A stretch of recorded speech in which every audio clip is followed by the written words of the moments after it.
Assalamualaikum warahmatullahi wabarakatuh. Perkenalkan, nama saya Bailatus Saidah, NIM akhir 071.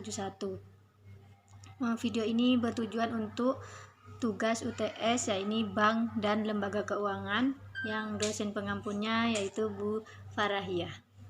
Pertanyaan pertama yakni, mengapa sebuah negara harus memiliki lembaga keuangan?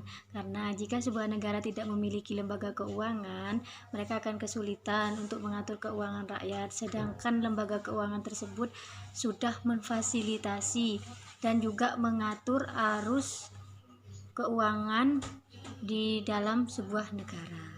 Pertanyaan kedua yakni, apakah menurut Anda bank sentral itu harus berdiri menjadi lembaga independensi? Menurut saya iya, karena apa? Kondisi ini diperlukan agar kebijakan moneter kredibel bisa dipercaya oleh pelaku ekonomi dan bisa digunakan untuk pengambilan keputusan.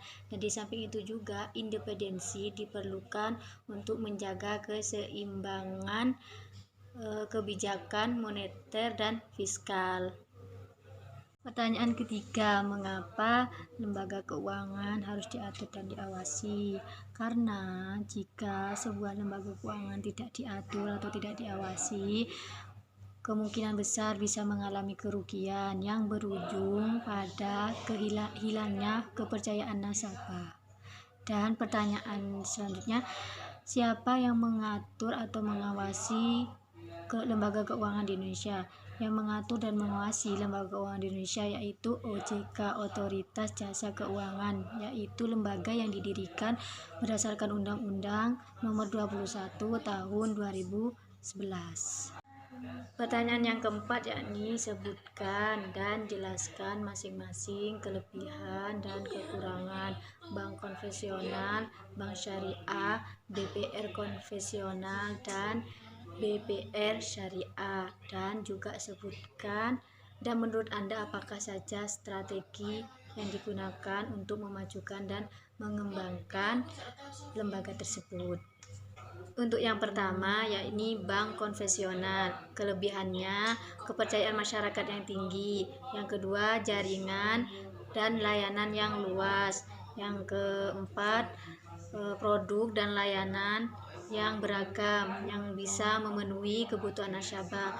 Untuk kekurangannya yaitu bunganya tinggi, terus biaya adminnya juga tinggi dan kurang fleksibel. Yang kedua yakni bank syariah. Bank syariah memiliki kelebihan, yang pertama mengikuti prinsip-prinsip syariah, yang kedua kepedulian sosial, yaitu komitmen terhadap masyarakat, yang ketiga terbuka, jadi mereka tuh menjelaskan secara sejelas-jelasnya dan juga terbuka. Nah, untuk kekurangannya itu produk dan layanan terbatas, terus resiko keamanan tuh sangat tinggi, sama pemahaman masyarakat tuh masih kurang terhadap prinsip-prinsip syariah. Ketiga itu yaitu BPR. Kelebihan BPR yang pertama, dapat mengakses keuangan pada masyarakat yang sulit dijangkau oleh bank konvensional, terus membantu perekonomian lokal. Yang ketiga, membangun hubungan erat nasabah dan memahami kebutuhan mereka. Lah, kekurangannya itu kekurangan sumber daya dan teknologi. Terus kreditnya itu resikonya tinggi karena mayoritas nasabah BPR UMKM-nya itu tinggi. Dan yang terakhir, keamanannya itu sangat kurang. Terakhir yakni BPR syariah. Pertama, kelebihannya mengakses keuangan tuh berdasarkan prinsip-prinsip syariah. Terus yang kedua itu dapat memenuhi kebutuhan calon nasabah dan tidak melanggar hukum. Yang ketiga, proses pembiayaan itu cepat. Nah, kelemahannya itu produknya itu terbatas. Terus bisa terjadi miskomunikasi antara marketing dan nasabah. Menurut saya, strategi untuk lembaga keuangan tersebut bisa dengan satu, meningkatkan layanan yang inovatif agar nasabah tersebut bisa menjangkau kebutuhannya, terus meningkatkan keamanan agar nasabah itu percaya.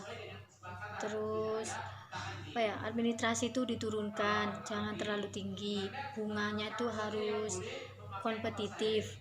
Dan juga kan masyarakat juga ada yang belum paham tentang prinsip syariah. Kalau untuk yang bank syariah atau BPR syariah, jadi kan mereka kebanyakan nggak paham dengan prinsip-prinsip syariah. Jadi mereka tuh harus dipahami dulu dengan prinsip-prinsip syariah.